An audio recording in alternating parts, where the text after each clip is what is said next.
Bonjour à toutes et à tous et bienvenue. Aujourd'hui, je voulais vous parler d'une association que j'ai découverte au Festival de la BD de Lyon, qui se tenait du 11 juin au 30 juin. Donc cette association, je l'ai découverte par hasard alors que je voulais voir les expositions courantes, et celle-ci s'appelle l'épicerie séquentielle. Alors, en quoi consiste cette association? Donc l'épicerie séquentielle, c'est une association de dessinateurs lyonnais bénévoles qui, chaque mois, publie une histoire d'environ une dizaine de pages sur une histoire qui a eu lieu à Lyon. C'est donc une association locale, puisque celle-ci fait travailler et permet à des dessinateurs de Lyon même de pouvoir s'exprimer. De plus, les livraisons dans les librairies sont faites à vélo et les imprimeries sont locales dans Lyon même. En effet, en réduisant les coûts de production, le dessinateur est davantage rémunéré. Ainsi, dans l'épicerie séquentielle, il touche 1 euro sur les 3 euros requis à l'achat d'un numéro, c'est-à-dire un tiers du total à payer. Alors que dans une édition classique, il ne gagne qu'environ 8 à 10%.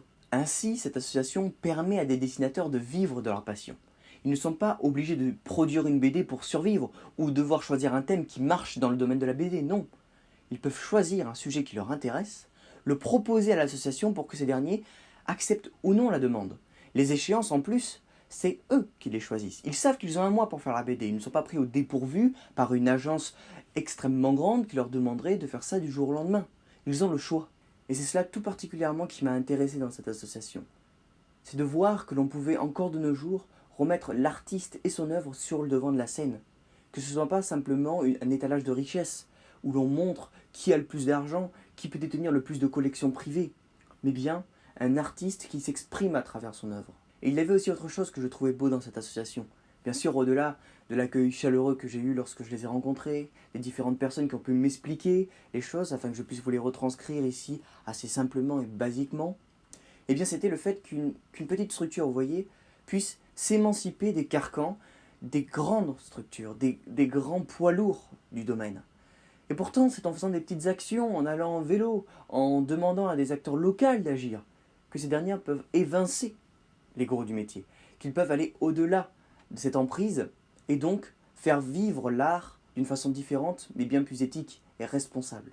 Et donc, c'est pour cette expérience équitable pour le dessinateur, pour cette éthique qu'ils prônent dans leur travail, mais aussi pour les engagements responsables qu'ils ont et la volonté de se dresser face à ces mastodontes, que je respecte profondément cette association. Et qu'elle permet, et qu'elle surtout, elle est un exemple pour tous ceux qui pensent que leur action au quotidien n'a aucun effet.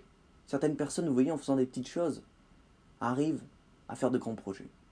Bien, après vous avoir expliqué brièvement le projet de l'épicerie séquentielle, je voudrais vous expliquer comment est-ce qu'à travers toutes les BD qu'il y avait dans ce salon, eh bien, je me suis laissé guider vers cette association. Et c'était sûrement pour l'éclectisme des dessins, c'est-à-dire la diversité des histoires et des dessinateurs représentés. Parce que, sachant que chaque mois, un nouvel auteur est présenté au public, cela veut dire une nouvelle vision du monde, mais aussi un nouveau dessin. Et j'ai avec moi trois petites BD que j'ai achetées pour vous montrer la diversité de ce qui est proposé. Il y en a un premier, par exemple, qui parle des Frères Lumière. Donc c'est un dessin, comme vous voyez, polissé plutôt, et qui nous immerge dans une époque. Il y a beaucoup d'informations sur la manière dont les photos sont prises, les dosages aussi, afin de le faire. Et puis bien sûr la première photo qui est représentée sur la première page de couverture lorsque les Frères Lumière arrivent à prendre une instantanée lorsque l'un des deux saute dans les airs depuis une chaise.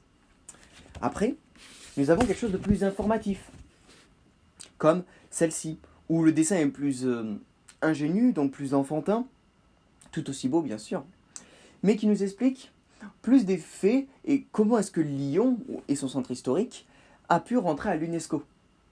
Donc c'est aussi un moyen d'exprimer une idée, une pensée, qui est totalement différente de la première. Et enfin, ici, vous avez une autre BD, beaucoup plus stylisée, vous le voyez, avec des traits plutôt droits et plutôt répétés, comme un peu les BD des comics de Marvel. Et c'est plus une expérience, celui-ci, parce qu'il y a des chromatiques, comme vous pouvez le remarquer, très forts, qui apparaissent comme des tableaux. Donc ce n'est pas du tout la même chose que les deux autres. Pour autant, les trois m'ont plu de façon égale. Vous voyez que lorsque je vous parle de ces trois BD, elles ont pour moi des ressentis totalement différents et je les apprécie toutes les trois à la même hauteur. Et c'est pour cela que l'association est aussi une association à faire valoir, parce que au lieu de devoir aller dans une librairie pour voir différents types de BD, chercher parmi elles, ici on vous propose de découvrir différents types de dessins, différentes manières de s'exprimer et de voir au sein d'un même espace. J'espère que cette petite vidéo vous aura plu et qu'elle vous aura fait découvrir cette association. Si vous voulez pouvoir les rejoindre, vous pouvez toujours aller à Lyon pour aller voir où est-ce qu'ils sont. Sinon sur internet ou dans des librairies des fois, vous pouvez les trouver. Après vous avoir montré un peu plus concrètement ce qu'était cette association, j'espère que vous passerez une bonne journée, une bonne soirée. Et surtout, n'oublions pas, pense et agis.